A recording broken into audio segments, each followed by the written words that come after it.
সদকাতুল ফিতর কাকে বলে? সদকাতুল ফিতর কি? সদকাতুল ফিতর কাকে বলে? সদকাতুল ফিতরের হিকমত কি? সদকাতুল ফিতর কখন ওয়াজিব হয়? সদকাতুল ফিতর কার উপরে ওয়াজিব হয়? সদকাতুল ফিতর কাকে দিবেন? সদকাতুল ফিতর কি জিনিস দ্বারা দিবেন? এই কয়টা জিনিস হলো সদকাতুল ফিতর। খুব খেয়াল করে শুনি, অত্যন্ত গুরুত্বপূর্ণ, অনেক দামি দামি কথাগুলো খুব খেয়াল করে শুনি। সদকাতুল ফিতর আল্লাহর হাবিব বিশ্বনবী হাদিস শরীফে 5টি জিনিসের কথা উল্লেখ করেছেন। সদকাতুল ফিতর কি? এটা নফল না, ওয়াজিব না, সুন্নাত? আল্লাহ রসুল, আপনারা কিছুক্ষণ আগেই শুনলেন, হযরত ওমরের হাদিস আমি ব্যক্ত করলাম। ক্বালা উমারা খাতাবা রাসূলুল্লাহ সাল্লাল্লাহু আলাইহি সাল্লাম। রসুল এখানে খাতাবার জায়গায় এই হাদিসে ওমর বলতেছেন ফারাজা রাসূলুল্লাহ সাল্লাল্লাহু আলাইহি সাল্লাম যাকাতাল ফিত্রি। যাকাতুল ফিতর রসুল ফরজ করেছেন। রসুলের হুকুমের মাধ্যমে কি হয় না? ফরজ হয় না। ফরজ কার হুকুমে হয়? আল্লাহর হুকুমে। কার হুকুমে? আল্লাহর হুকুমে ফরজ হয়। আর রসুলের কাজে সুন্নত হয়। রসুলের কাজগুলো কি আমাদের জন্য সুন্নত। তাহলে রসুল যেহেতু এখানে ফরজ শব্দ ব্যবহার করলেন, ফারাজা রাসূলুল্লাহ সাল্লাল্লাহু আলাইহি সাল্লাম যাকাতাল ফিত্রে সাআম মিন তামারিন আও সাআম মিন শাঈরিন ওয়া আমারা বিহা আন তুআদ্দা ক্বাবলা খুরুজিন নাস ইলা সালাহ। রসুল যখন এই কথা বললেন, রসুলের জবানে ফরজ হয় না, তাহলে এটা সুন্নত না, এটা কি? এটা হলো ওয়াজিব। সদকাতুল ফিতর ওয়াজিব। তাহলে সদকাতুল ফিতর দেওয়া ওয়াজিব। সদকাতুল ফিতর এর হিকমত কি? সদকাতুল ফিতরের হিকমত হলো দুটো জিনিস। একটা হলো যে গরিব, এতিম, অসহায়, মিসকিনদের খাবারের ব্যবস্থা করা। গরিব, মিসকিন, অসহায় গরিবের খাবার। আর অতু তাহহিরু লিসিয়াম, অতু তাহহিরু লিসিয়ামি, রোজাদারকে পুত পবিত্র করা। রোজাদারকে পুত পবিত্র করা, গরিব, মিসকিন, অসহায়, হতদরিদ্রের খাবারের ব্যবস্থা করা। এটা হলো সদকাতুল ফিতর দ্বারা হিকমত, উদ্দেশ্য। সদকাতুল ফিতর কখন হয়? সদকাতুল ফিতর ওয়াজিব হয়, কেউ কেউ বলেছেন, ওলামায়ে কেরাম, জমহুর ওলামার মধ্যে হাম্বলি রহমাতুল্লাহ আলাইহি, হাম্বলি মাযহাবের ইমাম আহমদ ইবনে হাম্বল রহমাতুল্লাহ আলাইহি, আমাদের মাযহাবের ইমাম আবু হানিফা রহমাতুল্লাহ আলাইহি, এনাদের মতে সদকাতুল ফিতর ওয়াজিব হয় সূর্য অস্তমিত যাওয়া থেকে, অর্থাৎ শাওয়াল মাসের চাঁদ দেখার সাথে সাথে। সূর্য অস্তমিত গেলেই শাওয়ালের চাঁদ দেখা যায়, সেই সময় থেকেই সদকাতুল ফিতর ওয়াজিব হয়ে যায়। জমহুর উলামায়ে কেরামের মধ্যে কেউ কেউ ব্যক্ত করেছেন যে সদকাতুল ফিতর ওয়াজিব হয় তুলুয়ে ফজর, অর্থাৎ শাওয়ালের 1 তারিখ ঈদুল ফিতরের দিন সুবে সাদেক হওয়ার সাথে সাথে, যেই সময় পর্যন্ত আপনার খাওয়া দাওয়া বৈধ ছিল। সদকাতুল ফিতর ইফতার, ইফতার কখন করে মানুষ? যখন সূর্য অস্ত যায়। আর কোন পর্যন্ত করে? বলে আরাক রোজা শুরু হওয়ার আগ পর্যন্ত। কথা বুঝে আসছে? ইফতার আমরা কতক্ষণ করি? এক রোজা শেষ হয়, আরাক রোজা শুরু হয়, মাঝখানের পুরা জায়গাটা ইফতারের সময়। বুঝে আসছে নি কথা? ইফতার মানে খাওয়ার সময় আর কি। খাওয়াটা কতক্ষণ খাবো? এক রোজা শেষ করে খাওয়া শুরু করলাম, আরাক রোজা শুরু হওয়ার আগ পর্যন্ত। কথা মনে বুঝাইতে পারলাম না? কারণ আজকে যে আমরা সেহরি খাইছি, সেহরি খাওয়ার শেষ সময় পর্যন্তই আমাদের খাওয়ার অনুমতি ছিল। এরপরে আজকে সূর্য অস্তমিতে যাওয়ার আগ পর্যন্ত খাওয়ার কি আর অনুমতি আছে? আর অনুমতি নাই। তো তাহলে তুলে ফজর যেখান থেকে সুবে সাদেক শুরু হয়, সেহরি খাওয়ার টাইম শেষ হয়ে যায়, এই সময়ের মধ্যে যদি কোনো সন্তান জন্মগ্রহণ করে, তাহলে তারও সদকাতুল ফিতর আদায় করতে হবে। এই সময় কোনো ব্যক্তি যদি মৃত্যুবরণ করে, তাহলে তার সদকা ফিতর দিতে হবে না। এই হলো সদকা ফিতরের সময়, কোন সময় থেকে দিবেন। এবার সদকা ফিতর কে দিবে?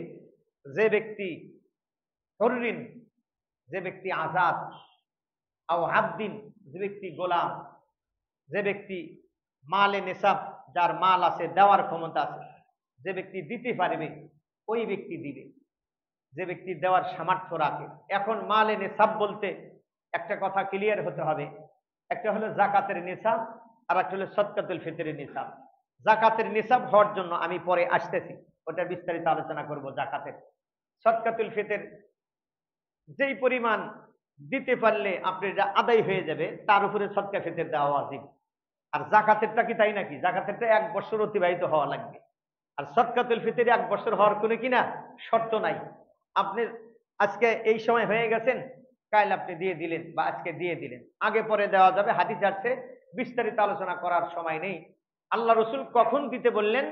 বললেন যে আমারা বিহা আং তুআদ্দা ক্বাবলা খুরুজিন নাসি ইলা সালাহ, যখন মানুষ ঈদগার নামাজ পড়তে যাবে, যাওয়ার আগেই তারা কি করবে? সদকা ফিতর দিয়া ঈদগার ময়দানে যাবে। এটা হলো রসুলের হাদিস। কে বর্ণনা করলেন? ওমর ইবনুল আব্দুল্লাহ ইবনে ওমর রাদিয়াল্লাহু তাআলা আনহু। এটা হলো দেওয়ার সময়। অন্য হাদিসে আসছে যে এর আগে যদি কেউ আদায় করে তাহলে আদায় হবে কিনা। বুখারী শরীফে হাদিস আছে, মুসলিম শরীফ আছে। সব হাদিস বলার তো আমার সময় নেই, যেহেতু সময় অত্যন্ত স্বল্প। আবার যাকাতের আলোচনা করব। হাদিস শরীফে আসছে দেওয়ার আগেও যদি, সময়ের আগেও যদি সদকা ফিতর কেউ দিয়ে দেয়, তাহলে তারটা কি হয়ে যাবে? আদায় হয়ে যাবে। এই জন্য সে আগেও দিতে পারবে। সদকা ফিতর কাকে দিবে? ওই যে মালে মাসরুফ 8 প্রকার জাকাত গ্রহণকারী যারা আছে এদেরকে দিবেন। এদের কাউকে পাইলেই দিবেন, এদের একজনকে বা সমষ্টিগত যাকে পাবেন তাকেই দিবেন। হতদরিদ্র মিসকিনদের হাদিস আসছে যে মিসকিনদের খাবার, কোন মিসকিন, কোন গরিব অসহায়, তাকে আপনি দিয়ে দিবেন। জাকাত সদকাতুল ফিতর যার যার উপর হক শেষে তারটা দিয়ে দিবে। কিন্তু যদি অনুমতি থাকে, স্ত্রী তার স্বামী আদায় করে দিবে, স্ত্রী যদি অনুমতি দেয় আদায় করে দিবে, ছেলে মেয়েটা যদি অনুমতি থাকে তাহলে আদায় করে দিবে। আর যার যার জিম্মায় সকলেই থাকবে, তাহলে যারা এক পরিবারে, এক ফ্যামিলি, যার জিম্মায় 8 জন 10 জন যারা আছে, সকলের পক্ষ থেকে সে আদায় করে দিবে। তাহলে সকলের পক্ষ থেকে সদকাতুল ফিতর কি হয়ে যাবে? আদায় হয়ে যাবে। সদকাতুল ফিতর কোন সময় দিবে এটা আমরা বুঝলাম। সদকাতুল ফিতর কি জিনিস দিবে, এই কাকে দিবে সেটাও আমরা বুঝলাম। ফকির মিসকিন, যে হতদরিদ্র 8 প্রকার আল্লাহ পাক যে বলছেন কোরআনের ভাষায়, তাদের দিবে। এই ধরনের এই শ্রেণীর যত লোক আছে তাদের মধ্যে দিয়ে দিলে আদায় হয়ে যাবে। এবার সদকাতুল ফিতর কি কি জিনিস দিবেন, কি জিনিস দ্বারা আদায় করবেন? সদকাতুল ফিতর আল্লাহর হাবিবের ভাষায় 5টা জিনিসের কথা বলছেন। কয়টা জিনিস? 5টা জিনিস। 1 নম্বর হলো জব, 2 নম্বর হলো খেজুর, 3 নম্বর হলো পনির, 4 নম্বর হলো কিসমিস, 5 নম্বর হলো গম বা আটা। কয়টা হলো? 5টা। 1 নম্বরে জব। জব আমাদের দেশের ভাষা পেয়ারা বলে আর কি। পেয়ারা, ওই পেয়ারা দ্বারা আমরা মনে করেন যে শুধুমাত্র ছাতু খাইতে পারি আর কি। আমাদের দেশে এখন আবাদ করে, আপনাদের দেশে হয় না। ওটা গমের মতোই, কিন্তু ওটা খুব পিছল হয় আর কি, খুব পিছলায়। আর ওটার ছাতু সবচেয়ে সুস্বাদু। অল্পতে ছাতু ভিজলে অনেক বেশি হয়। ছাতু মাত্র কেবলমাত্র ওইটারই হয়, জবেরই ছাতু হয়। কিন্তু আমরা তো মনে করেন গম আর চাউল পিসা বাঙ্গা ছাতু বানা খাই, যেহেতু ওইটা নাই, ওটার বিকল্প আমরা এটা খাই। ঠিক কিনা বলেন ভাই? এই জন্য আমরা এটা খাই। জব, জব আপনাদের আমাদের এলাকায় হয়। জব দেখতে গমের মতোই, ওইটার শীষগুলো চিকন চিকন হয়, আর আর চিকন। গমের শীষ মোটা হয়, আর জবের শীষ চিকন চিকন হয়, লম্বা লম্বা হয়। ওটা আমাদের দেশে প্যারা বলে। তাহলে 1 নম্বরে জবের কথা বললেন। 2 নম্বর বললেন খেজুর। আল্লাহ রসুল জব বললেন, খেজুরের কথা বললেন, খেজুর। 3 নম্বর বললেন পনির। এগুলি সব খাদ্য দ্রব্য, এক কথা হলো সবকিছু কি খাবার জিনিস। 4 নম্বর হলো কিসমিস। 5 নম্বর হলো গম বা আটা। কামহিন আর বুররিন, বুররিন মানে গম, কামহিন মানে আটা, যেটা জাতায় নিষ্পেষিত করে গুঁড়া করা হয়। আর দাকিকা বলা হচ্ছে হাদিসের এবারে। দাকিকা তো মানে গুঁড়া, একদম মিহি যেটা আটা, এটা। যাই হোক, তাহলে এই 5 জিনিস দ্বারা সদকাতুল ফিতর আদায় করবে, এই 5 জিনিস দ্বারা। এখন এই 5 জিনিসের মধ্যে আল্লাহ রসুল বললেন যে সাআম মিন বুররিন আও কামহিন, যে একজনের পক্ষ থেকে আল্লাহ রসুল বললেন যে যদি গম হয় তাহলে 100 পরিমাণ দিবে। 100 পরিমাণ, 100 পরিমাণ হলো 3.5 কেজি, 3 কেজি 270 গ্রাম। এটা হলো 100। 3 কেজি 270 গ্রাম। 2 জনের পক্ষ থেকে আদায় হবে। আনিস নাইনে সাগিরিন আও কাবিরিন, ছোট বড় যাই হোক। তো আর যদি আটা দেয় তাহলে এটা রসুল হাফ করলেন। আটা আর গমের এটা হাফ করলেন, হাফ 100 দিবে একজনের পক্ষ থেকে। হাফটা হলে 1 কেজি 635 গ্রাম। 1 কেজি 635 গ্রাম হাফ 100, আর 100 হলো 3 কেজি 270 গ্রাম। তাহলে 3 কেজি 270 গ্রাম, এটা যদি কেউ কিশমিশ দেয়, কেউ যদি খেজুর দেয়, কেউ যদি পনির দেয়, তাহলে ওই পরিমাণ দেওয়া লাগবে।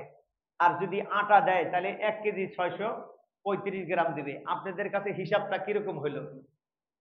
খেজুর দিলে 3.5 কেজি, 3 কেজি 270 গ্রাম, কিশমিশ দিলে 3 কেজি 270 গ্রাম, আর আটা দিলে 1 কেজি 635 গ্রাম।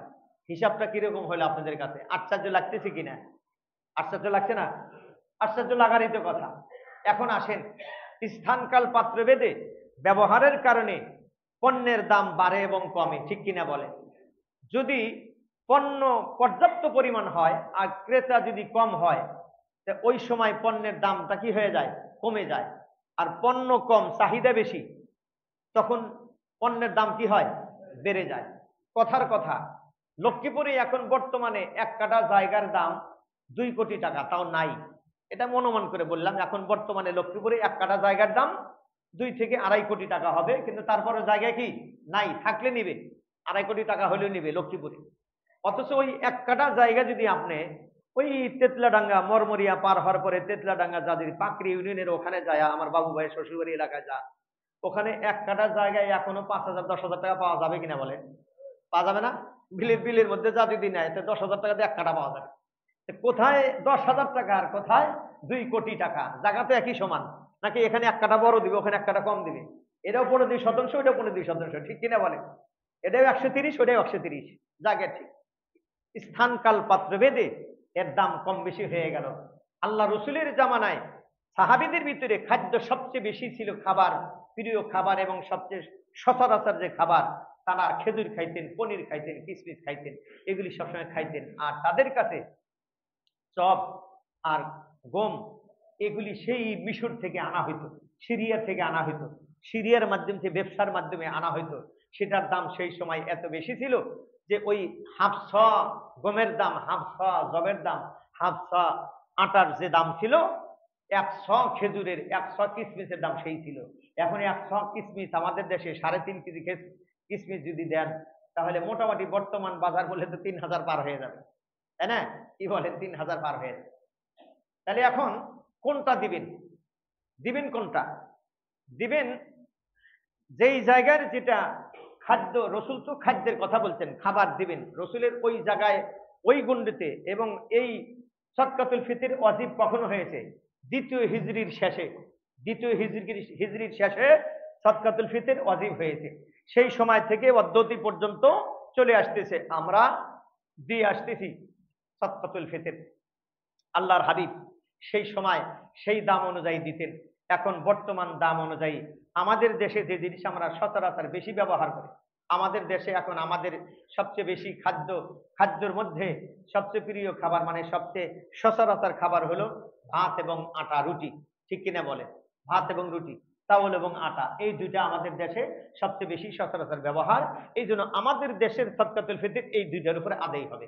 এই হিসাবে আমাদের রাজশাহীতে 1 কেজি 635 গ্রাম আটার দাম সর্বনিম্ন 95 টাকা, আর সর্বঊর্ধ্বে 2640 টাকা নির্ধারণ করা হয়েছে। কেউ যদি খেজুর দেন, কিশমিশ দেন, পনির দেন, এটা খাবার দ্রব্য দেন। আর ঢাকাতে 115 টাকা সর্বনিম্ন, আর উপরে হলো 2970 টাকা, 2970 টাকা, এটা হলো ঢাকার হিসাব। আর আমাদের রাজশাহীর 2640 টাকা বনাম 95 টাকা, 5 টাকা ধরে আপনার 100 টাকা দিলে আদিহা আরো সুন্দর হবে আর কি। এটা হলো সদকাতুল ফিতর। তাহলে সদকাতুল ফিতর কি কি বিষয়ের উপর হয়? এখন আমাদের দেশে একটা বিশেষ করে লামাজাহাবি যারা আছেন, ওলামায়ে কেরাম, তারা বলছেন যে টাকা দিলে সদকাতুল ফিতর আদায় হবে না। এটা একটা গাঁজাখুরি কথা, এটা মন গড়া কথা আর কি। কেন? তা উদাহরণ দিতে পারি আপনাদের, খুব খেয়াল করে শোনেন। যে খাবার দিতে হবে, টাকা দিলে আদায় হবে না। অনেক সময় এরকম হয় আমাদের দেশে, আপনার পেপার পত্রিকা দেখছেন, রোহিঙ্গাদের দেখছেন, এবং অনেক সময় দেখছেন যে আমাদের মধ্যে অনেক গরিব মানুষ আছে, সৎকার কাপড়, সদকাতুল ফিতরের শাড়ি পাইছে মনে করেন 20টা। এখন 20টা শাড়ি পাইছে, তার তো সারা বছর 2টা শাড়ি লাগবে, এখন বাকিগুলি কি করবে? এখন সে ওই গাঁটটি বেঁধে বিক্রি করার জন্য ঘুরতেছে। শাড়িগুলো দিচ্ছে 300 টাকা দামের, এখন উনি বিক্রি করতেছে 150 টাকায়। ওনার ওই 150 টাকায় লাভ, কারণ 150 টাকায় ক্ষতি দেবেছিল নাকি?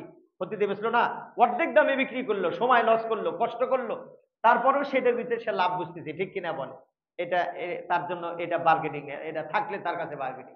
আমাদের দেশে রোহিঙ্গাদের এমন অবস্থা আছে যে খাবার দিচ্ছেন, আমাদের মনে করেন এলাকা হয়তো এরকম জায়গায় আপনি খাবার আটা নিয়ে দিয়ে দিলেন, যাকে দিলেন এত হতদরিদ্র, আটা নিলে কি সে আটা খাবে না রুটি বানান লাগবে? এখন রুটি যে বানান লাগবে তার কাছে মনে করেন যে বেলুনও নাই, পিড়াও নাই, সে তো গরিব মানুষ। এবারে রুটি বেলুন পিড়ার জন্য এটাও নাই, খমিরা করে যে আটা বানায় যে ভাজবে সে তাওয়াটাও নাই, গ্যাসও তার কাছে নাই, তাহলে সে কি আটা খাবে? এখন তাকে রুটি দিলে ফায়দা বেশি হবে না আটা দিলে ফায়দা বেশি হবে? কোনটাতে ফায়দা বেশি হবে? রুটি দিলে, কারণ ওর জন্য তো আপনি আটা দিয়ে ওর নিয়ামত নেই, ওর কিয়ামত হয়েছে, ওইটা ওর জন্য কি হয় নাই, নিয়ামত হয় নাই, ওর জন্য আযাব হয়েছে ওইটা, ঠিক কিনা বলে? ওকে ওই সময় খাবার দরকার, ওকে খাবার দিতে হবে। ফিলিস্তিনের এখন কি অবস্থা, ওখানে এখন একবারে পরিপূর্ণ তৈরি খাবার তাদের দরকার। বাবলা গাছের গাছ ফাটায় ওগুলি সিদ্ধ করে রস বানায়, বিভিন্ন দিয়ে রস করে এগুলি খায় তারা জীবন ধারণ করতেছে। তাদের জন্য আমরা মুসলমান, তাদের জন্য মন খুলে দোয়া করার দরকার।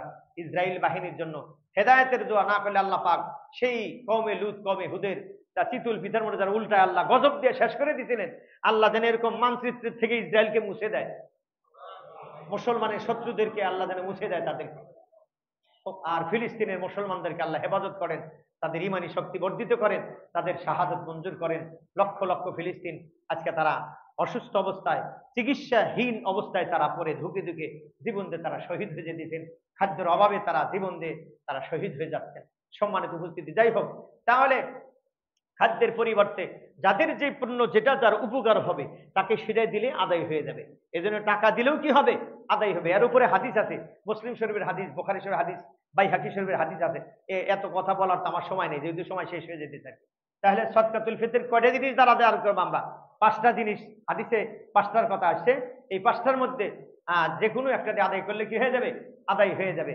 আমাদের দেশে দ্রব্যমূল্য যে সমস্ত আমরা সচরাচর ব্যবহার করি তার মধ্যে চাউল আটা এটাই আমাদের বেশি। এরপর আমরা টাকা পয়সা খেজুর কিশমিশ সব আমরা দিতে পারবো, দিলে আমাদের সদকায়ে ফিতর আদায় হয়ে যাবে। এটা ছিল আমার 2 নম্বর টপিক, সদকাতুল ফিতর। আমরা বুঝতে পারলাম, আদায় কখন করব তাও বুঝলাম, কাকে দিবে তাও বুঝলাম, কে দিবেন তাকে তাও বুঝলাম হাদিসের ইবারত দ্বারা। আল্লাহ সুবহানাহু ওয়া তাআলা সদকাতুল ফিতর আল্লাহ আমাদের সকলকে আদায় করার তৌফিক দান করুন। সদকায়ে ফিতর দ্বারা রোজার পরিপূর্ণতা আসে। রোজার যে ঘাটতি ছিল, হাদিস শরীফ আসছে, ফুকাহায়ে কেরাম ফতোয়ার কিতাবে লিখছেন যে যেমন সেজদায়ে সাহু দ্বারা নামাজ পরিশুদ্ধ হয়, সেজদায়ে সাহু দ্বারা অপূর্ণাঙ্গ নামাজটা পূর্ণাঙ্গ হয়, তেমনি ভাবে সদকাতুল ফিতর দ্বারা অপূর্ণাঙ্গ রোজাটা পূর্ণাঙ্গ হয়। সুবহানাল্লাহ। রোজার যে ভুল ত্রুটি গুলো, এই জন্য সদকাতুল ফিতর দ্বারা ভুল ত্রুটিটা আল্লাহ পাক মার্জিত করে আল্লাহ সুবহানাহু ওয়া তাআলা আল্লাহর বান্দাকে জান্নাতের ফয়সালা করে দেন। আল্লাহুম্মা আমিন। আল্লাহ পাক কবুল মঞ্জুর করুন। 3 নাম্বার